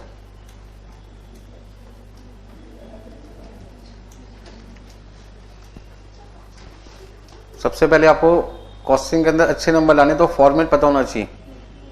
यदि आपको फॉर्मेट ही नहीं पता होगा कौन सी क्वेश्चन के लिए क्या फॉर्मेट यूज करना है, तो फिर आपका आंसर रुक जाएगा बीच में। तो बहुत सारे बच्चे कहते थे आप तो जल्दी क्वेश्चन कर लेते, हम नहीं कर पाते। तो फर्क कितना है आपके मेरे में? क्वेश्चन को सॉल्व करने के लिए मुझे पता है कौन सा फॉर्मेट यूज करना है, और आप कंफ्यूज हो जाते हैं यार कौन से फॉर्मेट से क्वेश्चन करें। तो प्रैक्टिस से सारी चीजें दूर की जा सकती हैं।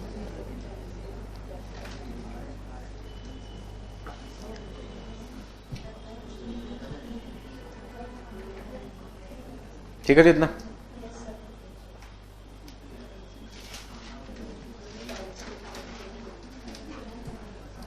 तो आज के लिए इतना ही करते हैं, Yes, sir. बाकी का बचा हुआ पार्ट मंडे।